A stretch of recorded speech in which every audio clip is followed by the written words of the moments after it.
Hey folks, Troy with Heartmade Woodworking here. I recently finished this desk lamp, so I wrote a song about it. Like the idea to go. So I recently started using these roughing end mills, and they are amazing for removing a lot of material quickly. They absolutely devour wood. Like your mom. They leave a pretty nasty finish because of the teeth. And you can see right here the grooves, which I clean up using an 1/8 inch downcut end mill.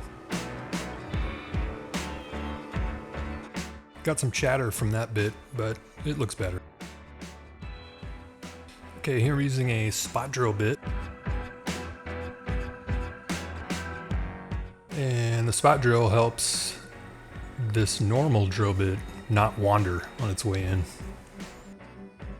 These holes are for the threaded brass inserts that I install later in the video.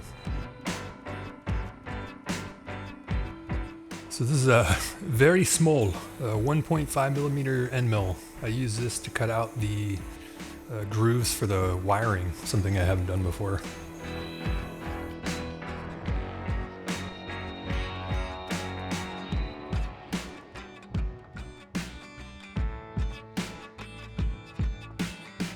To do the second operation, I had to make this jig to hold this in place so I could locate the part. This is the roughing end mill again, the 1/4 inch roughing end mill.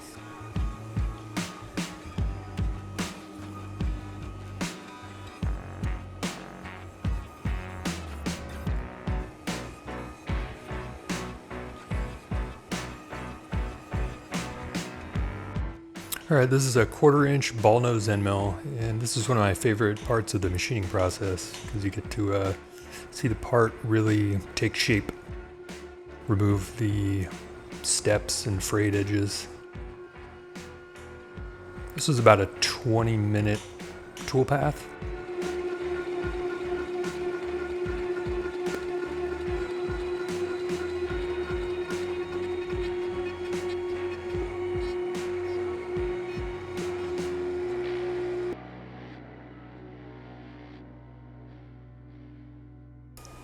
All right, here I am doing what I'm calling the neck portion. I actually did it in two different sides so I could run the wires through the middle.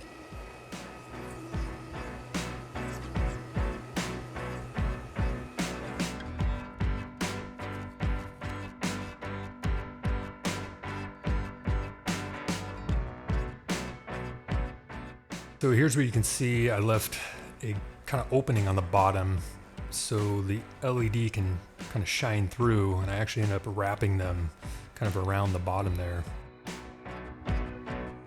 This is 1 millimeter thick aluminum, and I'm using a 3 millimeter single flute end mill here.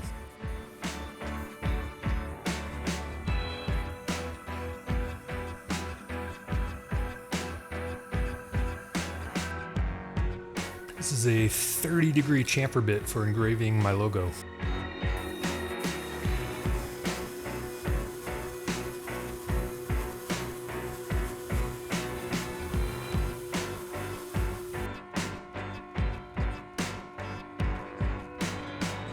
So once I was finished with the engraving on the aluminum, I take it to this wheel. I forget what this thing's called, but it's pretty amazing.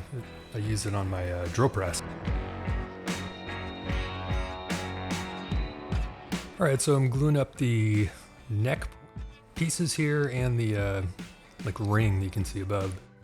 Before I glued it up, I added some wiring in there so the glue wouldn't kind of fill that whole area, and then once I was done gluing it, clamping it, I pulled those out. Worked pretty well.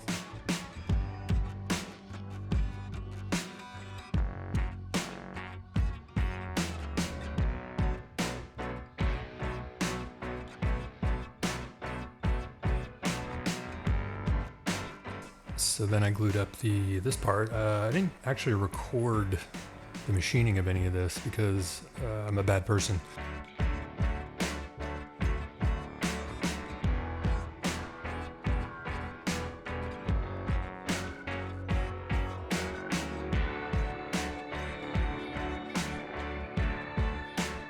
So I use that same jig to machine the top of this to hold it while I was sanding and scraping it. This is still my favorite tool of the many tools I own. I love a hand scraper.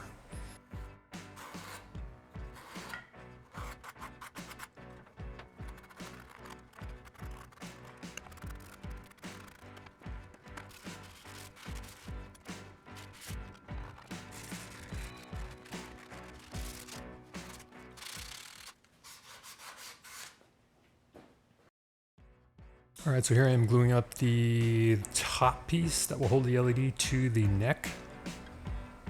This was relatively simple. I was a little concerned about that glue joint being strong enough, and you know, after it dried, I'm not at all. It's very strong.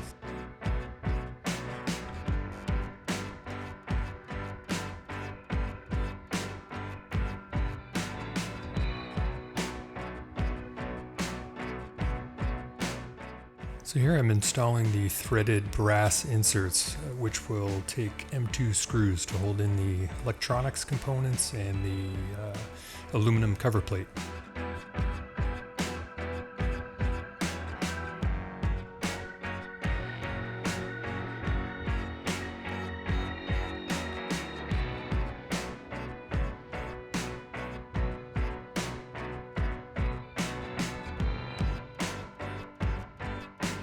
And much rejoice, we're finishing.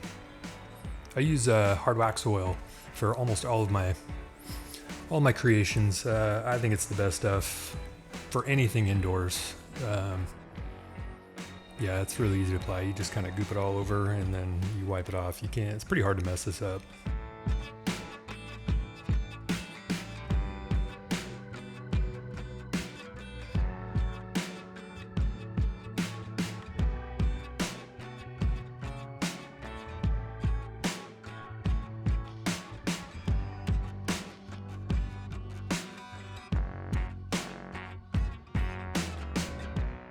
While the finish was curing for a day or two, I made some leather feet, this little punch out some leather dots.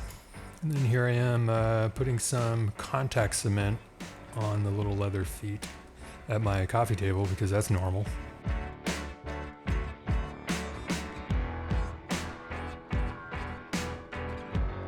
All right, basically in the home stretch now. I have the aluminum plate to put on and test her on out. You can see the little leather feet there. Turned out pretty good.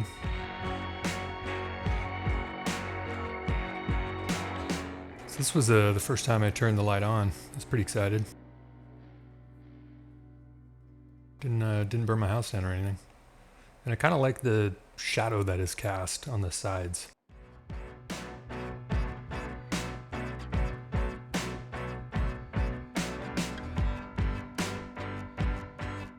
Here's the finished lamp on my desk. And this is actually for sale now. Oh, look at that, it's my website, heartmadewoodworking.com.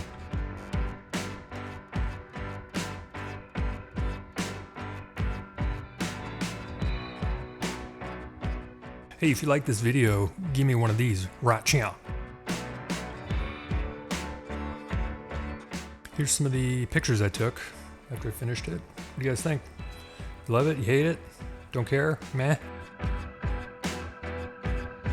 Hey, thanks for watching. Have a good one. Your hair looks nice.